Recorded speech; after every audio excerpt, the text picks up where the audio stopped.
Shalom Adonai a todos os inscritos e novos inscritos do canal Josué Rasgando o Verbo. Muitas pessoas têm perguntado, têm questionado qual é verdadeiramente o nome de Deus, qual é o nome que eu devo pronunciar quando vou orar. Falar Jesus seria uma blasfêmia contra o nome de Deus. Nós temos que falar verdadeiramente o nome correto e preciso dele, que senão não seremos ouvidos. Pelo contrário, estaremos blasfemando contra o nome de Deus. E aí, nós seremos impedidos de alcançar as bênçãos e a vitória por não saber pronunciar o nome correto de Deus? Precisaremos estudar e treinar o nosso vocabulário para pronunciar esse nome de maneira correta. É sobre isso que eu vou falar com você hoje, porque este tema está repleto de vídeos aqui na internet e nós precisamos dar o nosso parecer também. Eu volto daqui a pouco. Não saia daí, que é super importante o que você vai ouvir e aprender nesse dia. Roda a vinheta, diretor!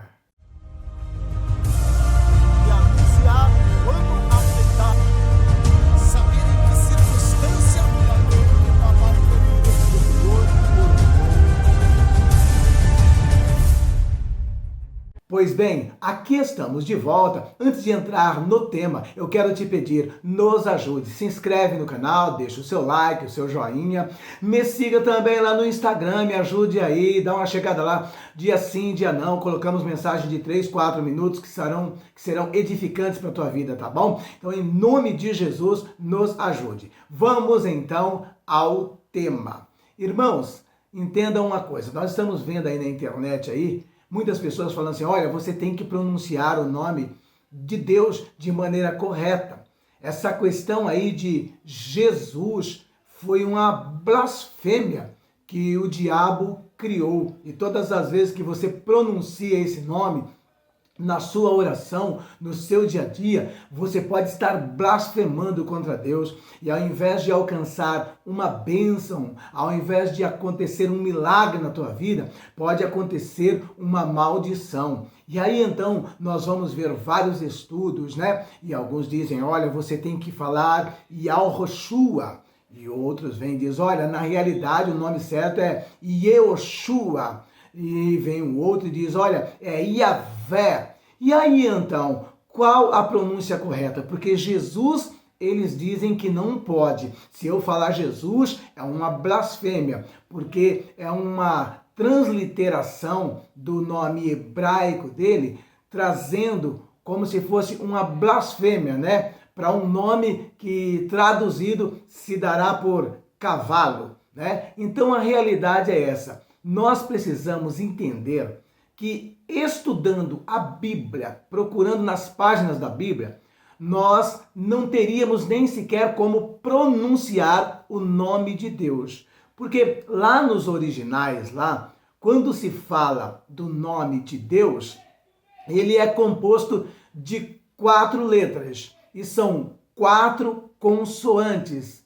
E principalmente para nós aqui da língua portuguesa, nós não conseguimos formar uma palavra, um som, apenas com consoantes, tá? E essas consoantes do hebraico, que você vai encontrar aí todas as vezes que se refere ao nome de Deus, é Yud, Re, Vav e Re, de novo, repete, Yud, Re, Vav, Re. E aí então, essas 4 consoantes é o que se apresenta como o nome de Deus. Então, se alguém tem um som preciso para pronunciar o que conhecemos como tetragrama, ele deve ter ouvido direto da boca de Deus.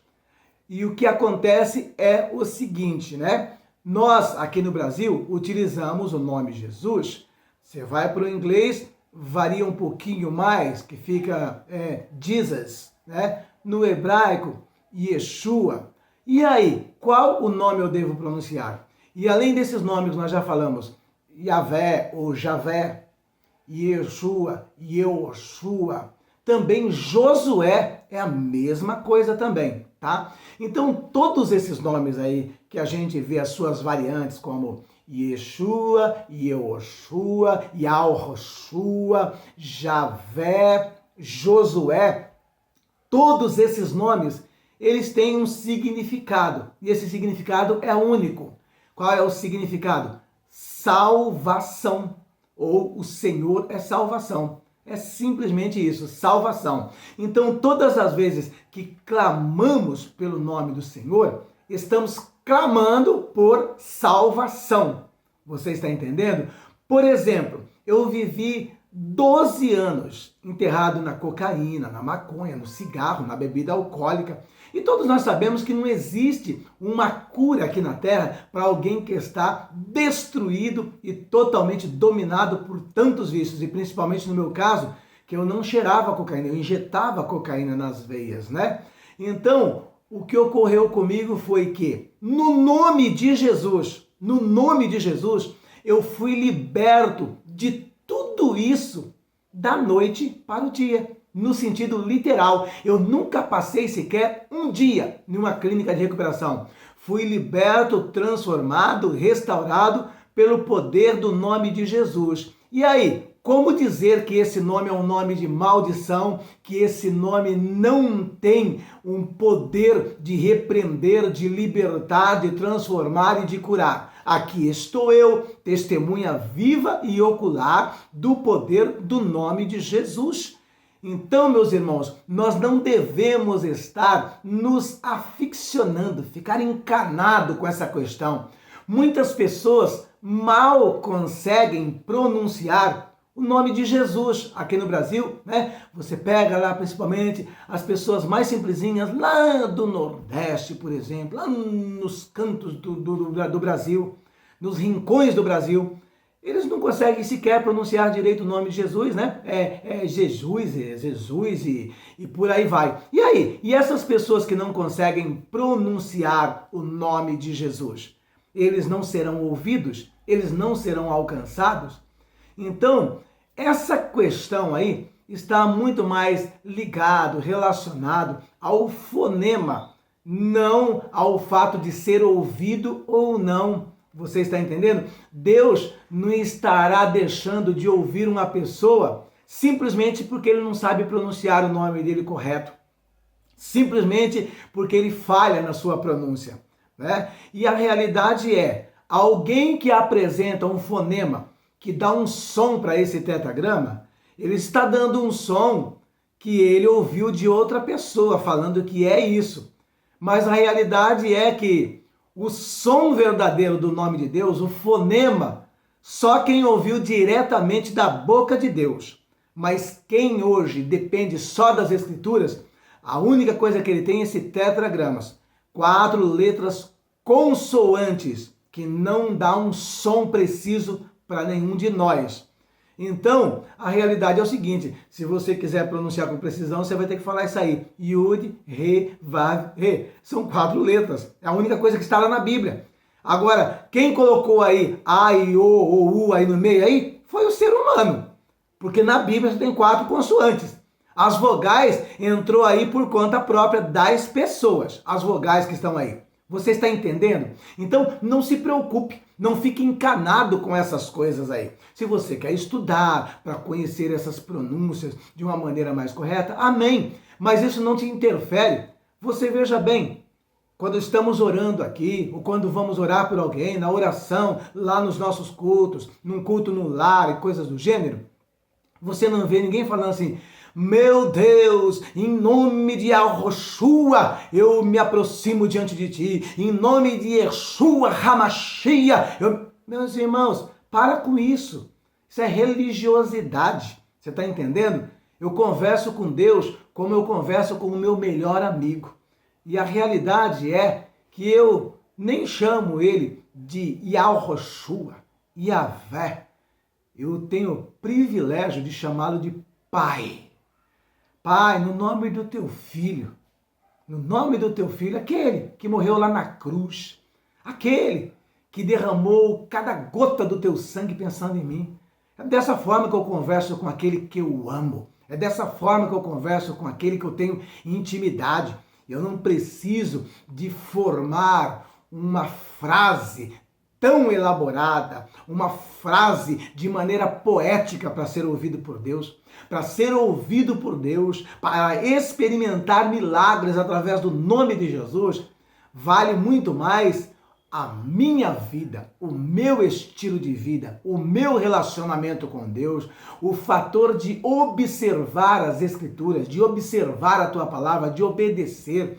O que adianta o sujeito saber pronunciar com tanta riqueza de detalhe Yahushua HaMashiach, se ele vive uma vida desregrada, se ele é prepotente, orgulhoso, nariz empinado, porque conhece um pouco de hebraico, porque estudou também um pouco do grego, porque fez 4 anos de seminário teológico, não está valendo mais nada essa oração utilizando esse nome tão difícil de pronunciar, Yahushua HaMashiach. E aí, de repente, chega um irmãozinho simples que fala, Jesus, em teu nome, eu estou te pedindo esse milagre. Ele vai ser ouvido mais rápido, vai ser atendido muito mais rápido do que o grande teólogo que pronunciou com precisão o nome dele no hebraico. Então, em nome de Jesus, entenda uma coisa, se você quiser aprender simplesmente para falar, eu conheço mais ou menos, eu sei algumas variantes do nome, amém. Mas na hora de você orar, você tem que falar da maneira mais simples possível, uma maneira que você se sinta confortável. E a maneira que eu me sinto mais confortável quando eu estou falando com ele é chamá-lo de Pai. Eu, desde o dia em que ele arrancou da minha vida essa prisão, essas cadeias que me atavam por 12 anos como escravo da cocaína injetando nos meus braços, como escravo do cigarro detonando o meu pulmão, como escravo da bebida alcoólica destruindo o meu fígado, como escravo de todos os tipos de vício destruindo este templo que é o templo do Espírito Santo. Desde o dia em que ele promoveu esse milagre na minha vida, eu atrevi lhe chamar de Pai. E ele nunca me repreendeu por chamá-lo de Pai. Sabe quem que tinha muito essa encanação na hora de orar e de fazer essas pronúncias com precisões milimétricas? Eram os fariseus. Os fariseus, eles tinham muito disso. Você tem que saber a pronúncia certa e a oratória. E tanto é que Jesus, ele conta uma história para os seus discípulos a respeito do relacionamento com Deus, no relacionamento na hora da oração. E ele diz assim para Jesus, ele diz assim para os seus discípulos, né? Lá na época de Israel, havia 2 classes que seriam os 2 extremos da sociedade. De um lado, estavam os fariseus, escribas, que eram tidos como os doutores da lei, conhecedores profundos das Escrituras, os que ensinavam a casa de Israel. Eram os fariseus, eram os escribas. E no outro extremo da sociedade, havia um outro grupo de pessoas que eram os publicanos, aqueles que cobravam impostos, eram homens tidos pela sociedade como ladrões, como corruptos. Eles tinham o mesmo prestígio que o nosso STF tem hoje. Eles tinham o mesmo prestígio que os nossos políticos têm hoje, os chamados publicanos. Então Jesus pega esses 2 extremos, desse lado o super religioso e desse lado o super pecador. E ele diz que entrou ambos para orar a Deus. E aí então Jesus narra a oração do fariseu, do escriba. E o escriba começa a sua oração dessa forma: Senhor, graças te dou que não sou pecador. Graças te dou porque eu jejuo 2 vezes por semana, eu observo a tua palavra. Graças te dou que não vivo nessa corrupção, nessa pecaminosidade, Olha o nome como é que é complicado de falar, né? E por aí vai, Jesus narra esta oração tão complicada, tão elaborada e rebuscada de um publicano, né? E inclusive ele faz essa oração até mesmo que atacando o publicano que estava ali do lado orando. E aí Jesus diz que o publicano chegou e simplesmente batia nos peitos e dizia assim: "Ah, meu Deus, tenha misericórdia de mim, que eu sou um miserável, que eu sou um pecador, eu preciso do teu perdão, me liberta, que eu sou pecador, que eu sou falho." Aí Jesus faz a pergunta para eles: "Então, qual dos dois aí foi ouvido por Deus? O que fez a oração tão elaborada, falando o nome de Jesus com precisão, chamando ele de Yehoshua, ou o publicano?" E é claro, né, que Jesus deixa claro que o publicano foi ouvido, que o publicano foi atendido. Você está entendendo que muitas vezes a gente fica se pegando, se detendo em religiosidade?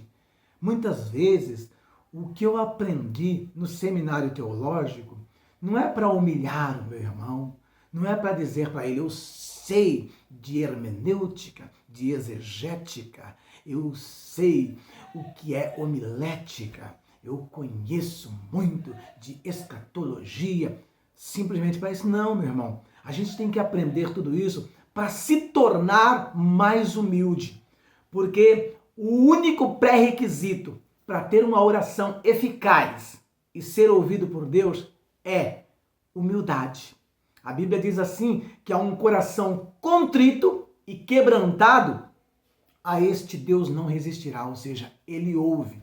Então, o pré-requisito não está na minha pronúncia, o pré-requisito não está na minha gramática, no meu conhecimento de hebraico, grego e aramaico, mas sim aqui no meu coração. Eu serei ouvido quando Deus encontrar aqui um coração contrito, um coração quebrantado, humildade, singeleza de coração e de espírito. Aí eu serei ouvido nas mansões celestiais.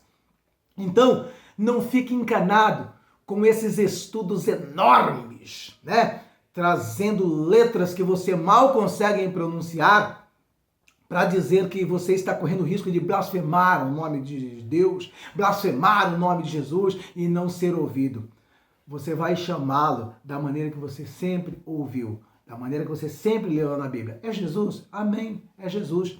E o que importa é o seguinte, né? Que quando eu estou me dirigindo a Jesus, eu estou me dirigindo àquele Jesus, que é o Filho de Deus, que veio a esta terra, que é o Filho de Deus, que foi crucificado em uma cruz por mim, que derramou até a última gota de sangue pensando em mim.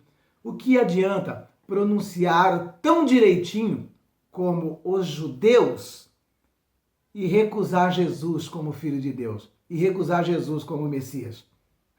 Então eles só serão ouvidos, sabe quando? No final da grande tribulação.